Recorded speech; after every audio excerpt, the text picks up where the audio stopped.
तो जैसे ही मैं सर्विस सेंटर से बाहर निकला तो गाड़ी स्टार्ट ही नहीं हो रही है। अब तो न्यूट्रल में भी स्टार्ट नहीं हो रही।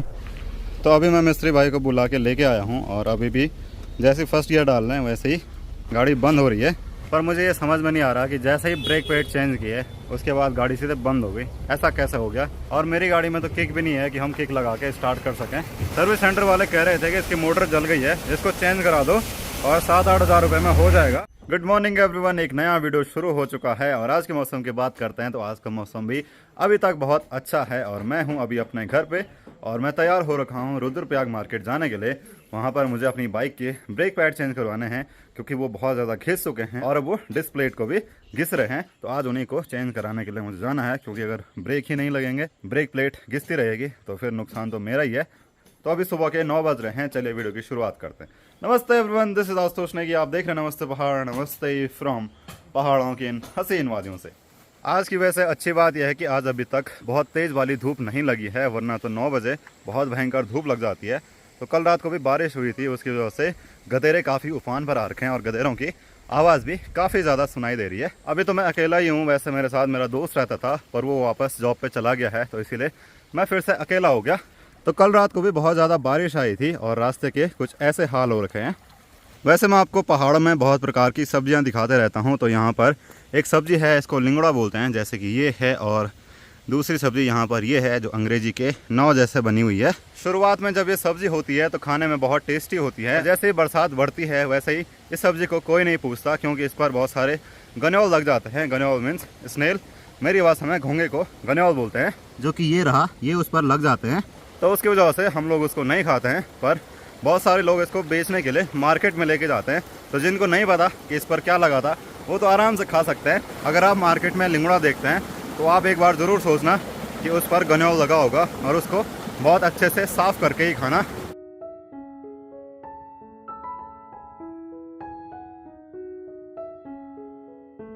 और सुबह से ही चारों तरफ बादल लगने लग गए। मेरे गांव के जंगल के ऊपर भी पूरे बादल लगे हुए हैं और यहाँ भी तो दिन तक बारिश आने की पूरी आशंका है।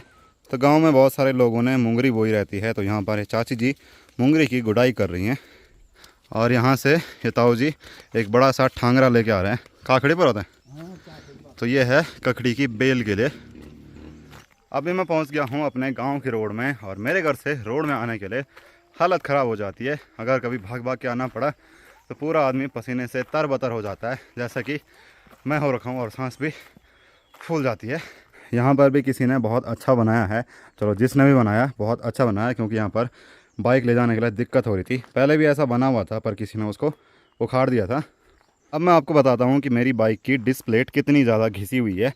तो पीछे के ब्रेक बिल्कुल ख़त्म हो गए हैं और यहाँ पर ये देख लो, आपको वीडियो से ही लग रहा होगा कि कितनी ज़्यादा ये घिसी हुई है, वरना तो इतना ज़्यादा नहीं होना चाहिए था। और जो ब्रेक पैड हैं वो भी पूरे घिस चुके हैं, इसीलिए केवल वो जो लोहा बचता है वही इस प्लेट को घिस रहा है। तो चलिए अब चलते हैं फटाफट रुद्रप्रयाग की तरफ। और वहाँ तो बहुत ज़्यादा उमस होने वाली है। मेरे से ठंडी सही जाती है पर गर्मी मेरे से नहीं सही जाती है। अभी सही पसीने से ये हाल हो गए हैं। अक्सर बरसात में जगह जगह पर पहाड़ों में सड़कें टूटी हुई होती हैं, क्योंकि ऊपर से लैंडस्लाइड होता है, नीचे से भी लैंडस्लाइड होता है। अभी मैं पहुँच चुका हूँ भणस से थोड़ा सा आगे और यहाँ पर भी काफ़ी बड़ा लैंडस्लाइड हो रखा है। जहाँ पर पानी का झरना बहता था वहाँ पर ऊपर से पूरा मलबा आया और पूरी चट्टान टूटी और इतने बड़े बड़े पत्थर नीचे गिरे और कुछ ऐसा हाल हो गया। क्योंकि ये पहाड़ी काफ़ी बड़ी है तो काफ़ी ऊपर से मलबा आया और इसने पेड़ की टहनियाँ भी तोड़ दी हैं और टहनियाँ सीधे यहाँ नीचे गिरी हुई हैं। इतना ज़्यादा मलबा आया कि सारे पेड़ टूट के यहाँ नीचे गिरे हुए हैं और ये काफ़ी खतरनाक टूटा होगा जब भी टूटा होगा। बरसात के टाइम पर पहाड़ों का कोई भरोसा नहीं होता, क्योंकि बारिश से पहाड़ गीले होते हैं और जैसे ही धूप लगती है तो वैसे ही पहाड़ चटकने लगते हैं और पत्थर नीचे गिरने लगते हैं। अभी मैं सोड़ी में पहुंच चुका हूं और सोड़ी में रुका हुआ हूं। तो ये है मंदाकिनी नदी और मंदाकिनी नदी का पानी आजकल काफ़ी ज़्यादा मटमैला है। सामने जो आपको खेत दिख रहे हैं वो हाट गाँव के खेत हैं और नदी का जलस्तर तो आज काफ़ी कम देखने को मिल रहा है, वरना तो नदी यहाँ तक आई रहती है। और रोड पर बहुत कम गाड़ियाँ चल रही हैं। जो टूरिस्ट होते हैं, जो यात्री हैं, उनकी गाड़ियाँ देखने को नहीं मिल रही हैं, केवल लोकल गाड़ियाँ चल रही हैं। अभी मैं पहुँचा हूँ रामपुर में और जैसे ही पहाड़ों में बरसात होती है तो यहाँ पर एक बहुत बड़ा सा झरना बहने लगता है। तो आजकल ये झरना काफ़ी बड़ा हो चुका है और बहुत सारा पानी इसमें आ चुका है। तो यहाँ पर बहुत सारे टूरिस्ट रुकते हैं फ़ोटो खिंचाने के लिए, नहाने के लिए और थोड़ा बहुत रेस्ट करने के लिए। तो यहाँ पर एक दो दुकानें भी खुली हुई है। तो जैसे ही मैं भटवाड़ी साइड में पहुँचा, यहाँ की जो पहाड़ी है वो भी टूटी हुई है और इसीलिए यहाँ पर इतना लंबा जाम लगा हुआ है। खैर मशीनें लगी हुई हैं उसको साफ़ करने के लिए। ये वो पॉइंट है जहाँ पर सबसे ज़्यादा टूट फूट होती है और हमेशा टूट फूट होती है। तो अभी यहाँ पर जेसीबी लगे हुए हैं और इतनी बड़ी पहाड़ी है और यहाँ से पूरा मलबा आया होगा और ये सारा मलबा यहाँ रोड में जमा हो रखा है। अब पता नहीं कितना टाइम लगेगा। इस तरफ भी बहुत ज़्यादा गाड़ियाँ रुकी हुई हैं, कितना लंबा जाम लगा हुआ है। जहाँ तक नज़र जा रही है वहाँ तक गाड़ियाँ ही गाड़ियाँ रुकी हुई है।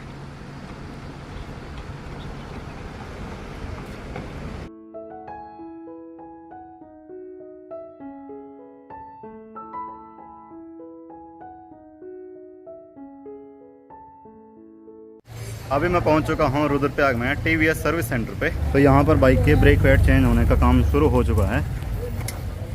तो इतना ज़्यादा फ़र्क है नए वाले और पुराने वाले में। पुराना वाला तो बहुत ज़्यादा घिस चुका था।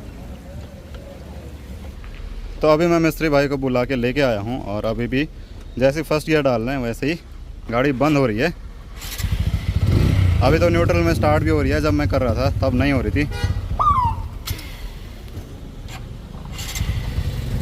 पर मुझे ये समझ में नहीं आ रहा कि जैसे ही ब्रेक पैड चेंज किए उसके बाद गाड़ी सीधे बंद हो गई। ऐसा कैसे हो गया? एक बार ऐसा बहुत पहले भी हुआ था और आज फिर मैं यहाँ पे फंस गया। अब तो गाड़ी की बैटरी लो भी होने लगी है और मेरी गाड़ी में तो किक भी नहीं है कि हम किक लगा के स्टार्ट कर सकें। अब पता नहीं कब तक ये ठीक होगी, कब तक मैं यहाँ फंसा रहूँगा।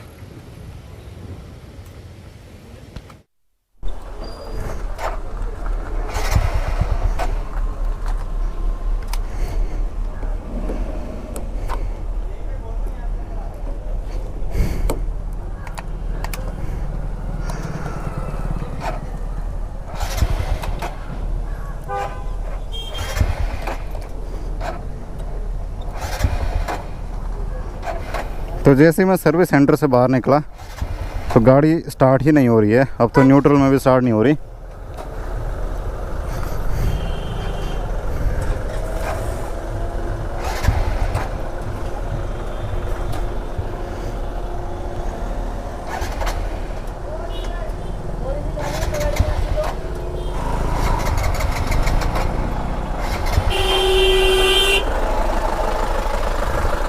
पता नहीं क्या दिक्कत हो गई इसको। अब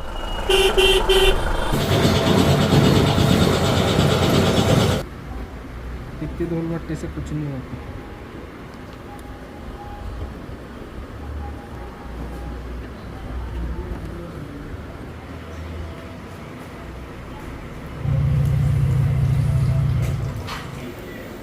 चलिए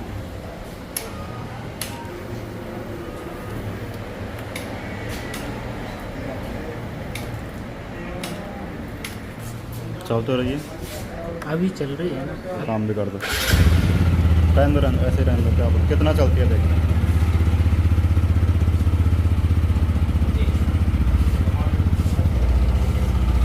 अभी मैं रुद्रप्रयाग से वापस आ चुका हूं और उसी झरने के पास में रुका हुआ हूं। बाइक ने जो दिक्कत करी है उसकी वजह से मेरा दिमाग खराब हो गया था। सर्विस सेंटर वाले कह रहे थे कि इसकी मोटर जल गई है, इसको चेंज करा दो और 7-8 हज़ार रुपये में हो जाएगा।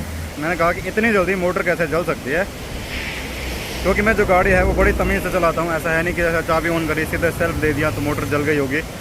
मतलब वो फ्यूल इंजेक्शन की बात कर रहे थे। तो मैंने उनसे कहा कि ज़रा इसको साफ़ करो, अच्छे से चेक करो। तो उन्होंने फिर उसको अच्छे से साफ़ किया, तब जाके बाइक फिर से स्टार्ट हो गई थी। वरना तो वो मेरे पे 6-7 हज़ार रुपये का चूना लगा देते। अब यहाँ पर मुँह धोता हूँ और फिर खाना खाने के लिए किसी होटल पर रुकता हूँ। जैसे ही मैं घर के लिए निकला वैसे ही मौसम ख़राब होने लग गया है। अभी मैं कंडारा से 2-3 किलोमीटर पीछे एक जगह पर रुका हुआ हूँ। थोड़ा यहाँ पर बैठ जाता हूँ। सुबह से मैं बाइक ही चला रहा हूँ। जब बाइक स्टार्ट नहीं हो रही थी उसको ठीक कराने का खर्चा ज़्यादा नहीं आया। 50 रुपये नेपाली भाई को दिए, क्योंकि उस भाई ने नीचे से ऊपर तक धक्का लगाया, नहीं तो ऐसे चढ़ाई पे कैसे चलती। और बहुत हालत ख़राब हो गई थी हम दोनों की। उसको ऊपर ले जाते और 100 रुपये में बाइक ठीक हो गई थी। और वो कह रहे थे कि इस फ्यूल पम्प को चेंज ही करा दो, ये जल गया है, ये काम नहीं कर रहा है। तो मुझे पता था कि फ्यूल पंप इतनी आसानी से नहीं जलता है और इतनी लापरवाही से भी मैंने बाइक नहीं चलाई है। तो मैं डटा रहा कि नहीं, फ्यूल पंप नहीं जला है, कुछ और दिक्कत है। एक एक करके सब चीज़ चेक करी तो आखिरकार बाइक स्टार्ट हो ही गई थी। तो जैसे ही मैं अपने गांव की तरफ वापस आया, यहाँ तो बारिश का माहौल बना हुआ है और चारों तरफ पहाड़ियों पर कोहरा लगा हुआ है और रुद्रप्रयाग में बहुत ज़्यादा उमस हो रही थी। ऐसा कुछ पहाड़ियों पर कोहरा लगा हुआ है और यहाँ तो बारिश भी आई है, क्योंकि रोड गीली हो रखी है। तो मुझे जाना है यहाँ पर इस पहाड़ी के पीछे चंद्रनगर है जहाँ पर ये टावर दिख रहा है, और मुझे जाना है जहाँ ये दूसरा टावर है, ये है मोहनखाल। तो मैं पहुँच चुका हूँ अपने गांव में, और यहाँ पर मुझे चाचा जी भी मिल गए हैं। चाचा जी किसी काम से आ रखे थे और थोड़ी देर में बारिश आने वाली है। तो चलिए आज के वीडियो को इतना ही रखते हैं, मैं मिलूंगा अगले वीडियो में। तब तक के लिए जय गढ़वाल, जय उत्तराखंड, जय Hind. Thank you for watching. Instagram नमस्ते पहाड़ पर ज़रूर फॉलो करना।